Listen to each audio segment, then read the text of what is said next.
Hi, I'm Anna McGlothlin. I'm a statistical scientist at Berry Consultants, and in the video today I'll be talking about single-arm studies, how they're used, and how we should interpret the results from them. So in clinical trial development, a randomized controlled trial is really the gold standard to produce evidence that supports the efficacy and the safety of a new investigational therapy. The features of this design, like the randomization and the blinding or the masking of treatment arm assignments, helps to reduce biases and helps to balance out covariates that might be known confounders. So for example, in a standard two-arm clinical trial, patients are randomized either to receive the treatment arm or to receive the control arm, where they might get either a placebo or perhaps the current standard of care.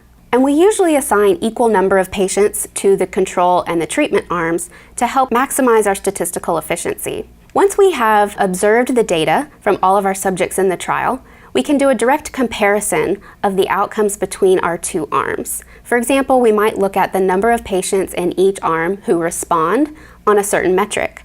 And we use that comparison to then draw conclusions about whether the treatment is beneficial. In contrast, in a single-arm study, all of the participants in the trial receive the same intervention, and we don't assign any subjects to the control arm. Single-arm studies are commonly used, especially in early phases of clinical trial development. For example, in oncology, phase 2 trials are often small single-arm trials that are used as a screening mechanism to help quickly rule out new treatments that don't show some minimal amount of efficacy. And then they can refocus resources on more promising treatments. Because single-arm studies require smaller numbers of patients than their randomized counterparts, they can be really attractive when we're studying a rare disease. In this case, patients may be difficult to find and difficult to enroll. Also, if patients have an expectation that they might derive benefit from an experimental treatment, they may be unwilling to participate in a randomized trial where they have a 50% chance of getting a placebo arm. It may also be the case that either the clinical investigators or the medical community no longer believes that the treatment and control arms are equally safe and effective. In case of that lack of clinical equipoise, it may not be feasible to run a randomized study. One of the conditions for choosing a single-arm study is that the outcomes for patients who don't receive treatment are well understood. For example, in Ebola, there's a very high mortality rate. Or if we're studying a disease where the symptoms have a long duration and we don't expect them to improve without treatment. In that case, we can argue that there's no need for us to collect additional control data because those outcomes are already well understood. One of the key challenges when interpreting the results from a single-arm study is how to decide whether the evidence that we collected in our trial is sufficient to demonstrate efficacy. So we have to decide what we use as a comparator arm. One thing that we might do is if there exists a data source that has patient-level outcomes for subjects who don't receive treatment or who receive the standard treatment. This may come from registry data, for example, maybe natural history studies. We can use statistical techniques such as propensity score matching to then match up the subjects in that data source on the basis of, say, baseline covariates so that they are similar to the patients in our current trial. And once we construct that pool of subjects that's comparable, we can then directly make inferences relative to that constructed control group. Another alternative is to create a single numerical quantity that we use for comparison. For example, we may construct a response rate that we compare to. An objective performance criterion, or an OPC, is one such quantity. An OPC is derived from subject-level data, like those registries or the natural history study data, and they can be used as the basis for comparison. And OPCs have been used, for example, in heart valve studies. A performance goal is also a single numeric quantity that we use for comparison, but instead of being derived from subject-level data, a performance goal is derived from summary data. This might be point estimates or confidence limits that are in the published literature. So regardless of how we choose a comparator, we must make some decisions about how to design our single-arm study. The simplest type of design has a fixed sample size and just enrolls a fixed number of subjects.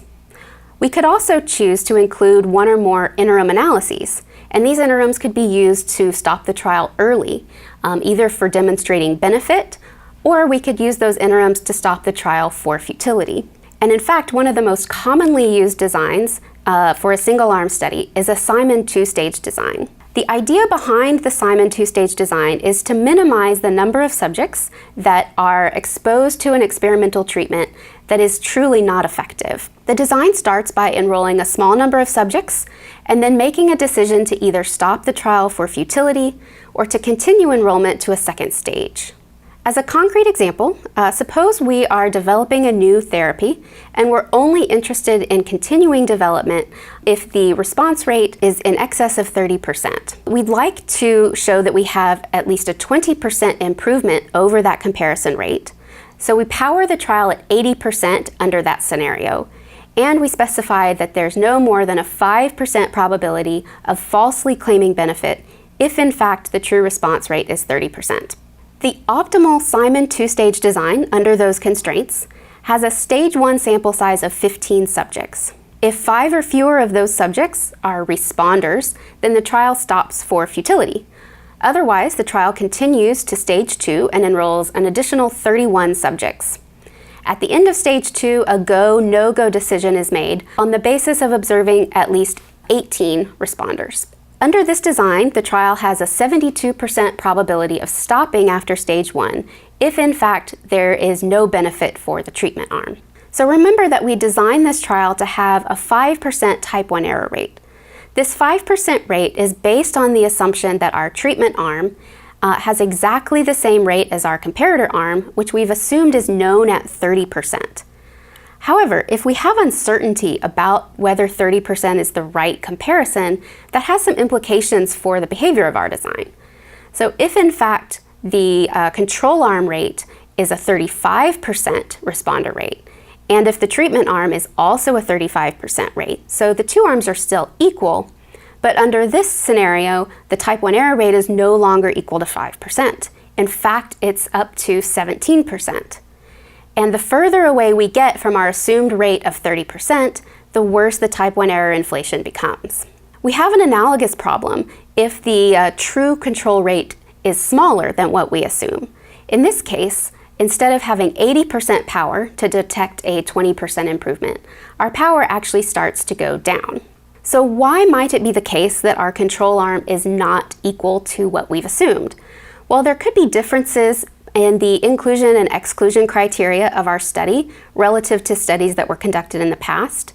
There may be geographic differences, so patients in different countries, different regions, or maybe even just different clinical sites may behave differently. It's possible that the standard of care has actually improved over time, and in this case, patients that are enrolled in current trials may not be comparable to patients that were enrolled in the past. This could also happen if there have been changes in the way that a disease is diagnosed or how it's staged. Sometimes we're investigating a specific subset of a population. For example, we might be looking at patients with a particular genetic mutation, and we might find that the literature doesn't often report summaries for this specific subset of patients that we're interested in. So overall, a challenge when interpreting single-arm studies is demonstrating that the participants in our current study are comparable to the historical subjects that were used to justify that comparator rate. And since we aren't enrolling any current control subjects in our study, how do we know? And as we've seen, the consequences of our uncertainty about that comparator rate can be biased estimates, inflation of type 1 error, and reductions in power. So now I'd like to introduce a possible compromise between a single-arm study and a full randomized controlled trial. So it's often the case that we have some existing data about the control arm. This might come, for example, from previous studies that enrolled patients to a control arm. And as we saw earlier, this data might be used to construct a performance goal that's used as a comparison for our single-arm study. On the other extreme, a randomized controlled trial actually ignores any historical data and requires the new trial to enroll both control and treatment patients, and the current control patients must stand entirely on their own. A compromise is to use a statistical technique called borrowing. Under this mechanism, we would still enroll some control patients in our current trial, but we formally borrow information from the historical data. And because we gain some efficiencies from that, that allows us to shift more of our resources to the investigational arm. So we may choose, for example, to enroll twice as many subjects on the experimental arm as the control arm. Or we could decide to reduce the size of the trial altogether. So one thing we have to decide is how much weight to give the historical data in our analysis. We could just decide to downweight that historical data by some amount, say 50%. On one end of the spectrum, we could give the historical data no weight, which means we're not using it at all.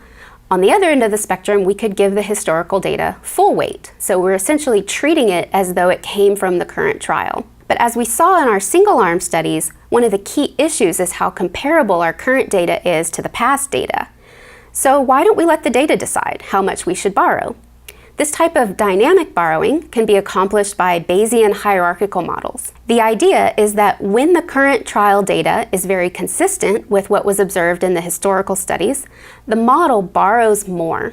But if there's a lack of consistency between the current data and the historical data, the model borrows less. So, since the effective amount of borrowing depends on the degree of concordance between the current and the historical data, we see that if the historical data is on point, the model borrows more, and this can lead to drastic improvements in our estimation. In particular, we see that the variance of our estimator is reduced. This leads to decreases in our type 1 error rate and improvements in our power. However, if the current study differs substantially from the historical data, we start to see the same kinds of problems that we saw in single-arm studies.